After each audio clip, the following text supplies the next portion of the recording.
Hi guys, welcome to Wolfpack podcast. You're here with Yahya and Faiq. Yep. Yo, How you yo, doing, Faiq? yo. I'm good. How are you? I'm good, man. I'm so excited for the fight night tonight. Actually, Yeah, it's tonight. It's 3:16. I'm excited as well. It's a good. It's a UFC good. 3-1. It's a good card. I would say it's a pretty decent card. Like for the like Yeah. the in the last month, we didn't have a lot of cards. First of all, UFC was not putting a lot of cards, and even the cards that they were putting on, they were Mm-hmm. kind of like boring. I would say they didn't put like a good fight on, except like JDM versus Bilal was kind of decent, but even on that card, I think there were like two decent fights. The rest of the card was Yeah, kind of boring. that's But true. Yeah. June is going to be amazing. There's going to be four cards in June. So like Yeah, this I Saturday we have saw. UFC, and then the next Saturday. So all of the Saturdays is in June. We have Yeah. UFC either fight nights or we have like a proper UFC event, Mm-hmm. and all of the cards are kind of sick as well. Like I've seen the fights, like especially the main fights, they're pretty good on all of the cards. So I'm really excited about. It. Let's see what happens tonight. Yep. Yep. I'm excited as well. I have my prediction. You have yours. We can start discussing by the. We can start discussing for the first main event fight, which was Kevin Holland versus Vicente Luque, right? Yeah. So Kevin Holland, yeah, they're opening the main event card with Kevin Holland versus Vincente Luque. Very exciting fight if you're looking at like stylistically, because Kevin Holland is a guy he cannot not put like an unexcited fight. Kevin Holland has Yeah. to put on a show. He loves putting on a show. He's Yep. the most active guy in the whole UFC roster. The guy fights like I don't know 8 times a year or something. It's the numbers are Yeah. crazy. If you look at his numbers since like 2018, he has fought I don't know more than 20 fights in the UFC. It's unheard of. He's Yeah. That's fighting crazy. literally the Yeah, he's guy. been pretty active. He's been pretty active. That's why I know. Yeah. He's been pretty active, but people kind of say that his weakness is kind of wrestling. I would say he has very good Brazilian jiu-jitsu. Like he's good at Yeah. like submissions from the back, but at the same time, we have seen times where like he's fighting a guy who's much stronger than him. Let's say like a stocky guy, and they can hold him down and then Mm-hmm. kind of like stall for like 4 to 5 rounds. But that's the Yep. way to win, right? Against Kevin Holland, that's like Yeah. one of the easiest ways. Except Shemaev, who completely just destroyed him. Mm-hmm. Uh, Yeah. this time he's going against Vincente Luque. We saw Vincente Luque came back after a while in the last fight and Mm-hmm. he got a beautiful victory in the last fight. So I want to see what Vincente Luque actually shows up. The thing about Vincente Luque is he's a very exciting fighter. Even when he's striking, he's trying to put like a lot of pressure on. So he's trying to Yep. break you, which is good. And then at the same time, Vincente Luque has very good jiu-jitsu, and he's not going to be doing that like taking Kevin Holland down and trying to hold him down. He doesn't. He's not going to play the game. Even if he goes for like a jiu-jitsu ground game, I think he's going to try to submit him. So I'm expecting a very good show. My prediction: I'm going with Kevin Holland. I think Kevin Holland is just Mm. too slick. I think he's gonna get a beautiful knockout in this fight. Yeah, I think my prediction was same as well. I think Kevin Yeah, Holland, I'll go for him. Yeah. I think the reason I'm going for this is when you're fighting Kevin Holland, if you are a good wrestler, you have to shoot pretty fast to actually take him down. If you're Yeah. sort of like a sloppy sort of like wrestler, or say like a sloppy, you're attempting a sloppy takedown, or even if your striking is kind of sloppy, he catches you because he's pretty long for the. You see, like he's got a massive reach. He's pretty tall for the weight class. He's pretty fast as well. Pretty Yep. lanky guy. And for some reason, his body structure actually allows him to hit very hard. Like Kevin Holland actually puts people to sleep. I think Yeah, he Vincente does. Luque, even though he's a good pressure fighter, I think he's a bit sloppy in like I don't think he has the most technical striking. I would say he's good, but I think Kevin Holland is gonna expose some of the openings and catch him. Yeah, and I think he is just about his Kevin Holland time in Octagon is much more like more active, and he's been in that sport, and he's been always been in top 10, right? And he's fighting all the top 10 guys Yeah, yeah. for most part. For most part, so I think yeah, activity matters in my opinion, and I think yeah, Kevin Holland might get better off with Santa And Luque. he has fought in like multiple weight classes. Like, the guy is Mm. constantly moving around 170, 185, wherever he gets the fight. Yeah. So let's see. I mean, this fight he's back at 170, so let's see how he does. But I think I got Kevin Holland in this one, so I'm gonna pick Kevin Holland. Um, let's move to the next fight, which is going to be Mario Batista versus Patchy Mix. Now, Hmm. I'm not gonna lie, I don't know much about Patchy Mix. Patchy Mix kind of, I've seen like few of his knockouts in like Bellator or PFL. Hmm. The guy looked like he was hitting people pretty hard.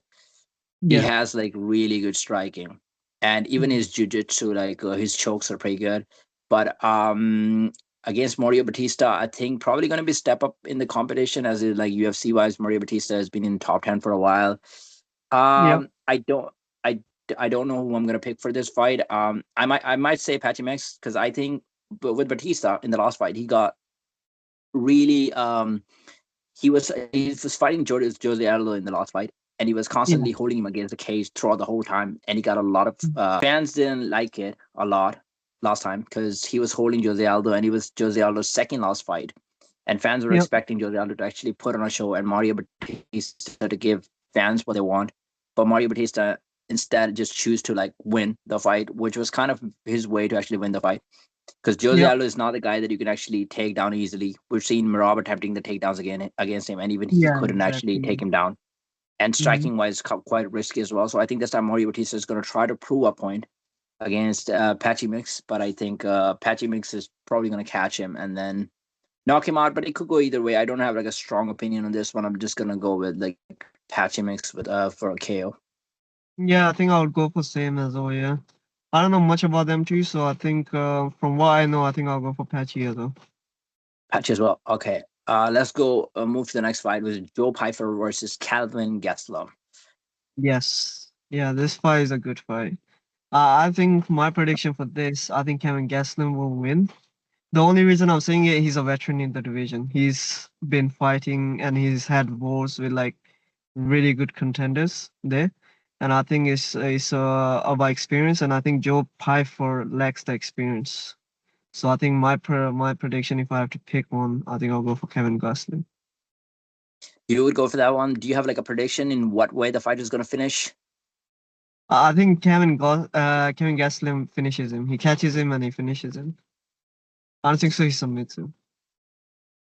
Okay, are they fighting a 185 by the way, or I think so. Yeah, I think he's 185. I think that's the reason I'm kind of leaning towards Kelvin Gastelum as well. Although I do think because they had like a whole thing about Joe Pyfer hitting harder than Francis Ngannou, like he got the highest score on the machine. I don't know if that was Yeah, like a legit thing or if that like but I don't was think by that like was a accurate, mis. right? Yeah, I think that was overhyped by Joe Rogan. Yeah, but yeah, probably got hyped by Joe Rogan, but even his Well, I mean, teammates say that. if Joe Pyford does knock out clean Kevin Gosling, then that theory comes back to life. Then it's more Yeah, believable. yeah, yeah. So let's Exactly, see how exactly. Joe Pyford performs against Kevin Gastelum. But for me, for now, I think Kevin Gastelum is just a veteran, and I think he'll get better off Joe Pyford. I also think the same thing. I think the just the experience that Kelvin Gastelum has, and Hmm. also the size, like people don't realize Kelvin Gastelum is actually a pretty big guy. Like he could Yeah, compete he at is a even pretty higher good weight guy. classes, and he's Yeah. pretty strong for like the weight class. He's not a tall guy, but he's pretty stocky, and he has a great chin. Like you could see if you remember the fight when he was fighting Israel Adesanya, Hmm. Israel Adesanya was connecting a lot with the head kicks, and he was connecting a lot with the punches, but Calvin Gaston was able to absorb all of them. It's Yeah. just that Mexican chin that he has. It's not Yeah. easy to knock him out. It's Yep. That's the thing. So I think even though Joe Piper is hits very hard, that comes from his teammates also who have sparred with him. They say Joe Piper is probably the hardest hitter in the gym that they train at. But I think Calvin Gastelum is just going to be too much. First of all, he's a slick striker. People don't realize it if you watch the fights. Like he does get hit, but he's got nice pullback counters. He's waiting for you to strike so he Yeah. can do like a pullback. Yep. Even in the fight against Israel Adesanya, who had like massive reach advantage against Calvin Gastelum, Calvin was able to counter him multiple times, and the Yeah. fight actually, you could see one of the best fights they put on a show. And one more thing, Calvin Gastelum also has wrestling in his arsenal. You could see he's Yeah. He won some of does. the fights by He does. wrestling. So I think Calvin Gastelum is gonna finish him. I could see him dropping him and then finishing, but I could Yeah. also That's see what I him like see. take. I could also see him taking him down because we've seen Joe Pyfer getting submitted. So well, let's see how it goes. Yeah. Um, okay, so the next fight is the one that I am really excited about. The last fight, I'm picking Calvin Gastelum to win. The next fight, I'm really excited about. I think this is the fight where they actually just carried on the press conferences, all of the Hmm. press conferences, the whole build up, the amount of trash talk that did, and the way that they're invested in the fight. I think they're doing the best business. So Kayla Harrison versus Um, Julian. Julianna Pena. I Yep. think that's an amazing one. And I think that's an amazing as well. Yeah. I do want to see the outcome. I think if I have to pick one, it's a close one, but I think the Kyla Harrison might win. I think she might pull it off. you think Kayla Harrison is going to be able to do it? You think? I mean, if you're looking at the attributes, Kayla Harrison is definitely a better athlete. If you're looking at the accomplishments, Harrison is one of the Olympic gold medalists. She's a two-time Mhm. Olympic gold medalist. She has won championships in the previous organization that she came from. She's a very high level fighter. Even his striking, her striking has improved. Yep. Um, but I just see like I think it's gonna be hard for Kayla Harrison just by looking at the last fight. I think she was Hmm. struggling a little bit in the last fight. I think that's where Juliana Pena is so strong because what is Kayla Harrison's strongest attribute? Her judo, right? Yeah, She's her got judo. Yeah. she's got one of the best judos, and in the last fight, it looked like she was kind of struggling a little bit. Yep. So she's not. I don't think she's the best finisher in terms of like jujitsu submissions. So even Hmm. though she could take Juliana Penn down sometimes, Juliana herself, by the way, is a very high level black belt in jiu-jitsu.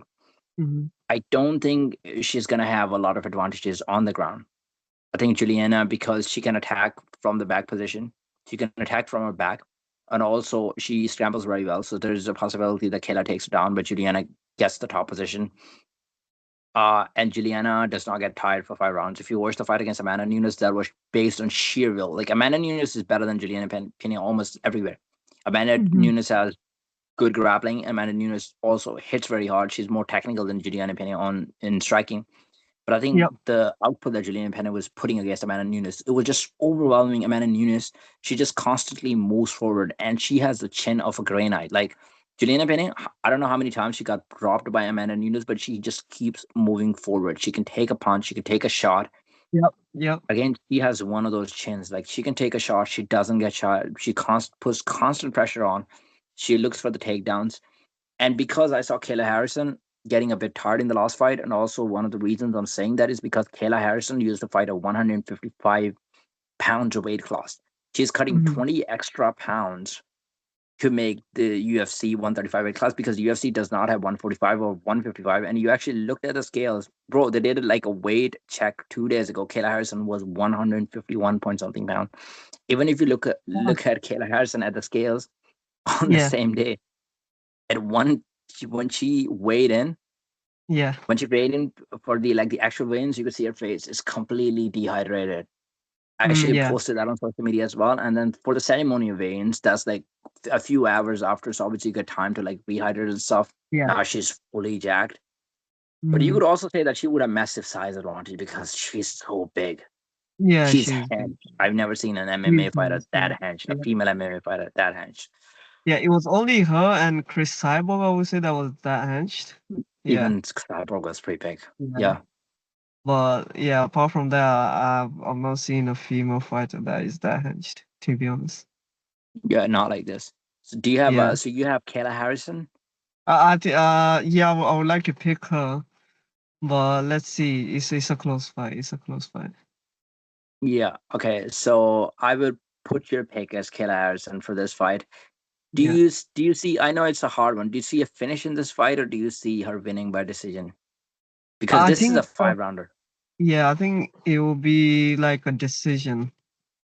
I think if it's a finish, I'll see a finish from Juliana Penn. But I think she just like she has a lot to prove in UFC. And that's one. And number two is she only has one loss. I know, like, she only has three fights in UFC, but in PFO she was like she only has one loss there. So I do feel like that she can fight through it, you know. I think for UFC, that's probably going to do more business because she's going to be the one Yeah, bringing Amanda exactly. Nunes back. Amanda Nunes is going Yep. to be very interested in this fight because Kayla Harrison, Yeah. she's beaten Holly Holmes. If she wins the UFC championship, Mm-hmm. that's another reason for Amanda Nunes to come back to see, like, okay, this is Yeah. an Olympic athlete who won the gold medal twice. She's won the PFL championship. She's won the UFC championships. If Amanda is already known as like the greatest UFC Yep. bantamweight female fighter of all Female time, right? fighter, yep. If she comes back, that's not even going to be a debate. Like she Yep. comes back and beat Kayla Harrison. So I think that's what and you saw Amanda like the press. Even she was at like the pressers and stuff Yeah. in the build up. She was there. Yeah. So So she's interested. Yeah, that's also another reason why I want Kyla Harrison to win as well. yeah, let's see. For some reason, I'm gonna pick Julianna Pinner, and I'm picking her by. I could say decision, but I'm gonna pick her by submission because I think Kayla Harrison is gonna get tired. Mm. And I'm looking at this weight cut aspect of it. I know she's a good athlete, but I think it's gonna overwhelm her. She's gonna get tired in like the third round, and it's a 5 rounder fight, so that's Yeah. why I think it's gonna be a bit too. It's gonna be a bit too much. Okay, let's Yeah. move to the last fight, the main The main event: event. Merab versus Sean O'Malley. What about this one? Okay, this is interesting because I have not seen any footage from Sean O'Malley. Maybe there is some out there. There was only one that I saw where like Sean O'Malley training partner that was basically personating how Merab fights. But it was like you get nothing out of it. It's just like basically start. It's like a start of sparring fight, and he's just like moving like how Merab moves. So I didn't get to see much. I just want to see how committed he is. Although, uh, I just want to see how committed he is to win this rematch. He said he doesn't care about the belt. He wants to win against Merab, which is a good mindset. And number two, another thing is against Chito Vera. He did lose the first fight, which was controversial, but in the rematch, it was just a complete domination, right? Complete domination. Yeah. So when it comes to rematches, Sean O'Malley does very well at, right? But then Merab is just the reigning bantamweight champion right now, who's just beaten and just ran through everybody. I just want to see how Merab has been training for this fight. Maybe he's overlooking Sean O'Malley. I highly doubt it, but it could be the case. But stylistically, if you're looking at it stylistically, Merab should win because a striker against wrestler. You get what I mean?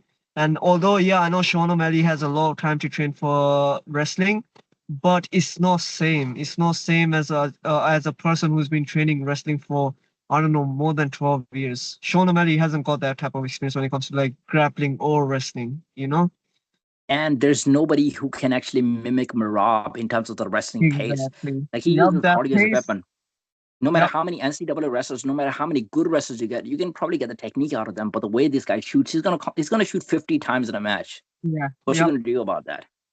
So The only way I think maybe one first 2 rounds Sean O'Malley does well. He's increased his cardio and he's like what do you call it? He's getting back up. He gets taken on, he gets back up, right? But I still think third round and fourth round he will get on. I think that pace is just incredible. I've never seen anything like it. And because of that, because I haven't seen anything like it, I don't think so. Even like they have any partners that can mimic that type of pace. So I don't think so. I don't think Sean O'Malley has a lot of chances of winning. The only chances I would see is like flying knee, which he was practicing in a footage that I saw. Flying knee or something like that. Like that lucky punch that he got against Aljo, something like that. I think that's the only way to win. well, we can call it a lucky punch, but at the same time, the technique was beautiful. The way he Technique was pulled back and then he beautiful. cut the angle, went to the side. He was ready to counter. So Yeah, I'm just giving a reference what Merab said after winning. the But what's backstory of your this, by the way, prediction? Tim Welch was playing along with Aljo. He was Uh-huh. asking him to rush in. Yeah, I saw Like, that. go on, Aljo. What's Yeah. your take on it? Okay, so I think I agree with almost everything that you said. It was Yeah. very well put because I was thinking I'm so divided on this match, to be honest. Like, if you asked me 2 weeks ago, I would have said there's nothing Sean O'Malley can actually do to actually beat Merab because the first fight was not competitive at all. It was very one-sided. Merab is probably going to beat him even worse. It's going to be like 50 to 45. But now that I've been looking at like how serious Sean O'Malley has got for this fight, at least the way he's portraying it, he's not smoking weed anymore. He's not living the lifestyle anymore. He's not even jerking off anymore. So he's look, He's he's fully sacrificed committed his to man. this He's look. Yeah. sacrificed a lot of things for this, Yeah. and yeah. So I think Sean O'Malley is very serious for this fight. He's taking full care of his diet. He's training. He's even trying to recreate the environment. Like, I don't know if you watched that video. He's got like the sound effects of like people chanting, the sound effects of the Yeah, crowd, and yeah, he's I training saw for that. Merab. Yep. That might actually play because he's going to be more comfortable when he actually goes into the arena. So he's Hmm. trying to get himself familiar with that. And I think Sean is a very smart guy, as you were talking about, like the rematches. He adjusts himself very well to the rematches. Hmm. One thing we know about Sean O'Malley is stylistically, we are saying a wrestler is always a bad matchup for the striker. But the way we're seeing Sean O'Malley against other wrestlers, let's say other than Marab, other than the guys that he fought previously, it's harder to shoot on him because Sean O'Malley is Yeah, pretty tall for the weight class. He's got yeah. massive reach. His reach is 72. He's 5'11", which is very tall for the weight class, and he cuts angles very well. Like there's some Hmm. things that does that it's hard. It makes it very hard for his opponent to actually shoot on him, Yeah. which is like for a wrestler, you need a guy who's constantly going back in the same line. It's Hmm. much easier for you to shoot on a guy who's constantly going back in the same line. With Sean O'Malley, because he's cutting the angles constantly, he's moving around in a circle. It's not easy to actually shoot on him. But I think Yeah. it's just the relentless pace of Merab that overwhelmed him in the first fight. As Sean O'Malley said that he was injured in the first fight, so he did not Hmm. have the best takedown defense. I don't know how much of that is true actually. So I think that we're gonna find out again. If you watch the presser, you will actually notice one thing: the Sean O'Malley throughout the whole build-up was very respectful to Merab, and Merab was kind of Yeah. He was, respectful to yeah. Sean O'Malley as well. But there was a time when this Merab turned the switch, which is when Sean O'Malley said that I'm gonna knock Merab out, and no Mhm. one is gonna know who the fuck Merab was.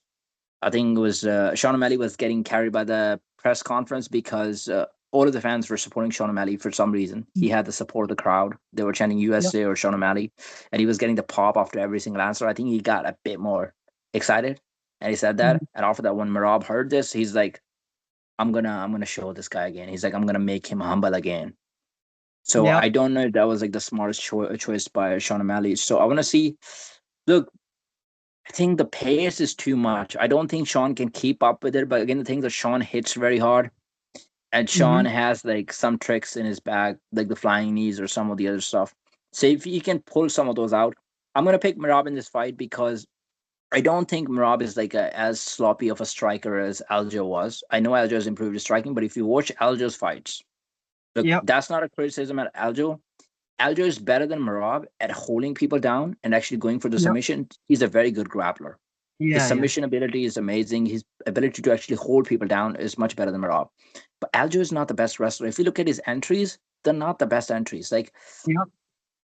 I I think would. only I would also say the same thing. I think Merab is much better at wrestling, whereas Aljo is much better at grappling. That's why, because when they train together, you can always see the improvements when it comes to their overall grappling. Because one can help the other with grappling, the other can help the one with the less wrestling. You get what I mean? yes, exactly. So even this time, I feel like you never know. Maybe Merab can submit Sean O'Malley. You never know. Maybe he doesn't have to go 5 rounds. Maybe he can just look to submit And he him, wants to right? do it. He's Yeah. saying that because that's like a criticism of Rob. Like for like the last how many fights you didn't have a finish in the UFC. Yeah. So Merab was actually saying in the build up that he's gonna finish on O'Malley. He wants to put on a show. If you watch his training footage with Aldo, actually, Aldo is saying that Merab's grappling is actually improving a lot. Like Yeah. there's like a footage of them grappling, and he's like, there are things that I taught him, and he has been able to do it now. And I think you can see improvements in Aljo's wrestling, by the way, in the last fight when he moved to Yeah. Yeah. 145 and he was fighting Movsar Yeah. Evloev. That His was wrestling just yeah. looked That was different. one of the best. Yeah, one of the best grappling He's never scrambles. looked that good in wrestling. So I think these guys are constantly improving. Yeah, I could see Each other. Rob actually finishing Sean O'Malley. That's a possibility. You never know. Like he could, maybe his submissions have gotten better. Maybe he could do that. Yeah. So I'm gonna pick Merab. I think that's a smart choice, but I would not be surprised if O'Malley actually knocks him out. But I think Merab. I think Merab Yeah. wins this one. I think I'll also go for Merab. I think it's just because of peer pressure. And I don't think so Sean O'Malley can get anybody who can help him train for that, to be honest. Yeah, and also I was thinking about like if Sean O'Malley, let's say, catches him, I Hmm. don't think Merab is such an easy guy to actually put out. So even if Sean O'Malley, let's say, catches him with like a good shot, like a counter strike or something, I don't think it's going to be as flush of a strike to like completely turn his lights off. As Mhm. we've seen Merab in a guillotine choke Yep, for like he 40 didn't seconds, not he's yeah there's no way Merab is tapping out to any chokes, first yeah of all. yeah yeah. There's I no think way yeah, the only way to stop him is just fully knock him out. Like fully knock him out. Like you have to knock him if out you don't fully knock flush. him out, even if it's a little bit he has consciousness in him, he's not gonna give up. He's not. He's You're just not not gonna. beating him with a body shot, first of all. Yeah. No matter, even if it's a liver shot, you're not beating him with a body shot. Yep. If you follow up to a body shot and you do like a few headshots after that, that might be enough to finish him. But I think with Marab, you're gonna have to go all the way in to actually knock him the flesh out. That's the only way. I don't see that happen. I think Marab just wins this fight. Yeah, I completely agree with you. But yeah, these Yeah, are the man. take. Let's see. Yeah, let's tune in. Let's tune in tonight. Actually, you're gonna be staying up for the fight, right? Yeah, yeah, I should be. Yeah. Yeah, I'm gonna be staying up for the whole main card. It's gonna be exciting, and yeah, we'll catch up. All right, bro. Have a I'll good one, catch you man. next time. Thanks. Bye. Yeah.